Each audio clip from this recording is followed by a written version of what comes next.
if you value cash or if you value assets or if you value things, or it also depends of like where you are in life. You know what I mean? Like you start to prioritize different things. And so I think the real problem is that, first of all, salespeople are in a position where like money is maybe not super important to them.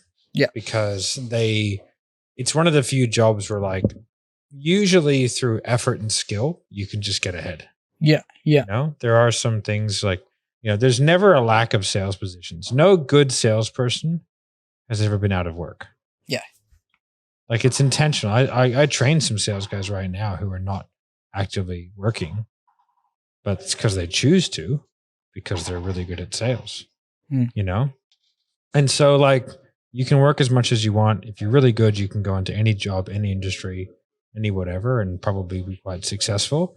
So I think like the access to things is quite simple, and so you might not value it as much. And then, you're sort of convincing people to spend their money every day.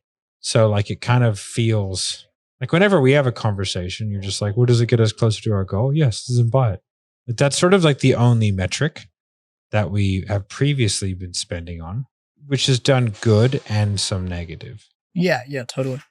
Long story short, it's a difficult one because it's not. It's got a wedgie there. I just had to remove my wallet because it's got so much money in it. Yeah. And it's Louis Vuitton, so it's just a rough leather, You know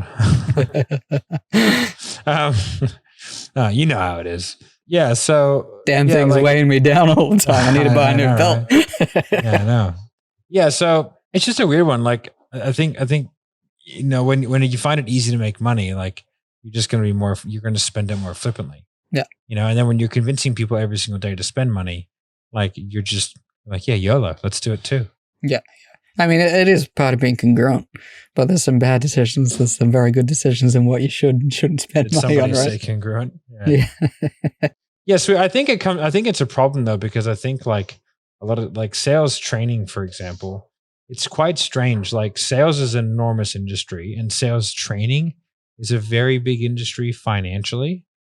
But compared to the size of the industry, sales training is nowhere near as big as it should be. Yeah. It's funny how sales guys can't come up with $1,000 to join a sales training program, but will buy them $1,200 Gucci shoes. It's crazy. Yeah, I think like looking rich for a lot of people is more important than being rich.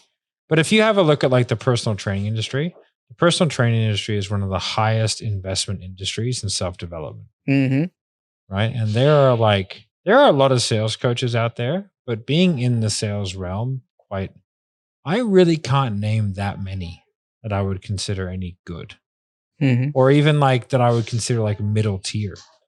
Right? There's kind of like Joe Blow who just has a couple of coaching sessions, or who, has just a little Facebook thing that he does where he might coach 3 or 4 clients at a time. Yeah. And then there's giant organizations. You know what I mean? Whereas like if you compare that to other industries, like there just aren't that many sales coaching businesses that are like moderately sized $300,000, $400,000, $500,000 a month businesses. Most of them are just giant or tiny. Yeah. And so I think that's really because like salespeople in particular really don't invest in themselves that much, which is why, similar to real estate, like you don't have, like in real estate and sales, right? Which I guess you could sort of interchange. Like 1% of the people make 99% of the income. Yeah. Right? But in fitness, like you don't get that. You don't get 1% of the trainers making all the money. You have a fairly even spread. And there's the top guys and the bottom guys, right? But like it's not like that. And so it's an interesting conundrum. It's like salespeople are notorious for spending money on shit, but don't actually, from an industry and from a per capita perspective, actually spend that much money on development. And like sales is one of the only jobs where literally the better you are, the more money you make. Yeah. It's funny that, because it brings me back to I can't remember who was telling us the story. I think it was Eli, about he met Tai Lopez. Now I don't have a very strong opinion on Tai. I don't know enough about him. I've heard horror stories, but I've also heard some good things. So who knows, right? He's a billionaire, isn't he? Well, so he claims. I've seen a lot of people say they're billionaires. He's got a very nice library. It's next to his Lamborghini. Well, he's more proud of that. Ignore the Lamborghini, but what I really want to show you is these books. So Good.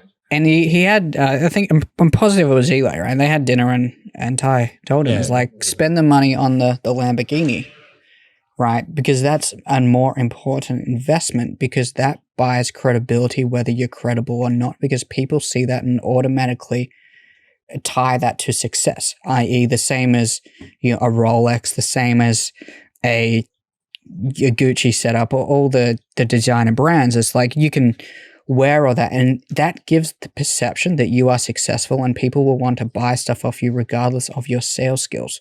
And you could be struggling to make those payments. You could have that car being repossessed, but you don't see that behind the scenes. And I think that's probably why a lot of those spending habits are there, because like all these big guys that are showing off all that shit, regardless of being talented at what they do, that seems to be the perception that it's more important. And then people follow suit and be like, I want to be like that guy. I'll buy all this stuff, even though I may not be able to afford it.